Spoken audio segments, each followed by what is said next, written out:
Thanks for joining us on our streaming service for your First Alert Avalanche Report. I'm your First Alert meteorologist, Callie Zanantri, and joining me is the Deputy Director of the Colorado Avalanche Information Center, Brian Lazar.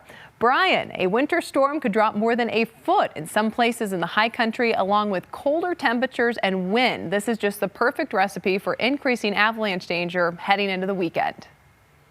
Yeah, that's right. And it's more a change in the kind of avalanche danger that we're dealing with. Essentially, we had what felt like, we were really going into spring last week, really warm temperatures, ample sunshine, and we have just flipped the switch and gone right back to winter. And then it's changed the nature of our avalanche danger. So I'll show you kind of just what the snowfall's done.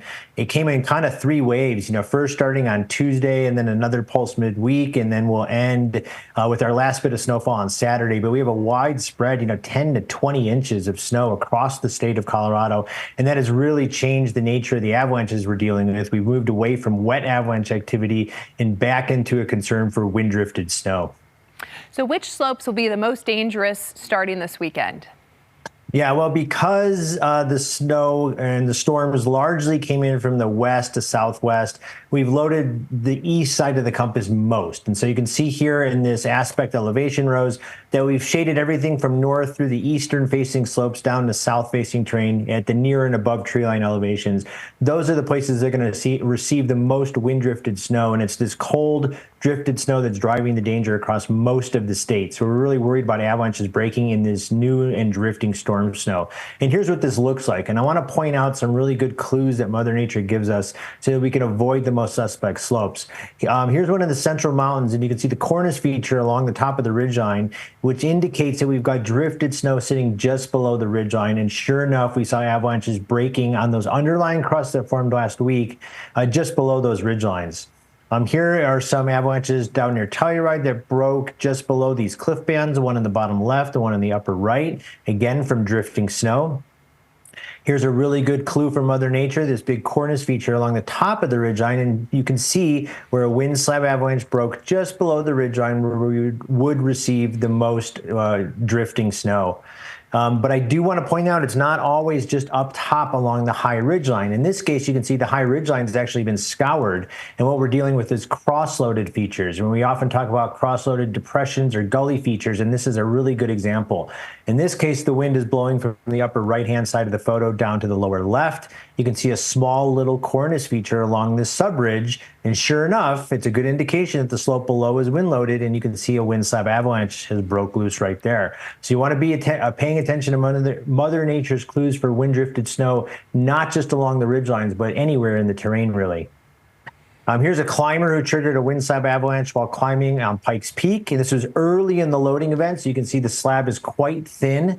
These slabs have only gotten thicker as we accumulated more snow through this work week. And even a small avalanche, you can see like in this video, could be quite dangerous. If you got swept off your feet and dragged through that talus, that would be a pretty nasty ride. And then I do want to point out that we've had some fresh cornice development. They're calving off pretty easily, mostly small. But again, it's a really good clue from Mother Nature that the slopes below these cornice features are going to be wind loaded. And then lastly, I want to show one of the deeper areas that picked up more along the 20 inches of storm snow. And one of our forecasters near Crested Butte explaining how that drifted snow is sitting on the underlying crust that formed during our warm weather last week. Facet crust combo. You got to work pretty hard to find a drifted spot where you actually have a 60-centimeter slab like this. This is an isolated spot near tree line.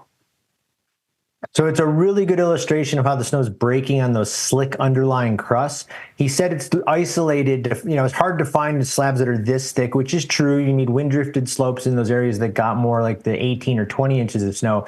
But as that video from Pikes Peak showed, even a small avalanche, half this thickness, could be quite dangerous.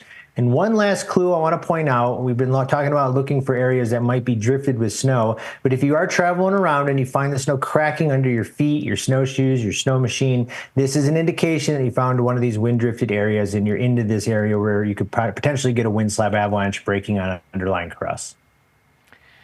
Now, Brian, starting on Sunday in true Colorado fashion, warmer spring weather conditions return. What does this mean for the avalanche danger heading into next week as we see those warmer temperatures? Yeah, I mean, it's spring in Colorado. So we're going to flip the switch again. And our avalanche concerns will change back to the spring and wet avalanche variety. I want to show an animation of temperatures here. So all these blue, white, and purple colors is the cold air that we've been dealing with all week, which has led to all this snow accumulation. But you can see as we get into the latter half of the weekend, into Sunday, these warmer temperatures start to push into Colorado. So by the time we get to Sunday afternoon and certainly into the early part of next week, we're dealing with warmer temperatures, ample, strong spring sunshine, and this is all going to impact all this cold, dry snow that's sitting out there. And so what that means is that we are going to see an uptick in wet avalanche activity. So our concern will shift away from these wind-drifted slabs and the cold accumulating storm snow back to wet avalanche activity as the temperature warms. We're likely to see a lot of this cold snow shed off in loose wet avalanches, and some of them could break in pretty dangerous wet slab avalanches. So not uncommon for Colorado, very dynamic period. Make sure you stay up to date by checking the forecast. Yeah, just like you mentioned with the swing of the spring weather, it's important to be smart about where and when you head to the backcountry. Well, as always, Brian, thank you for joining us, and we will see you here next week for your First Alert Avalanche Report.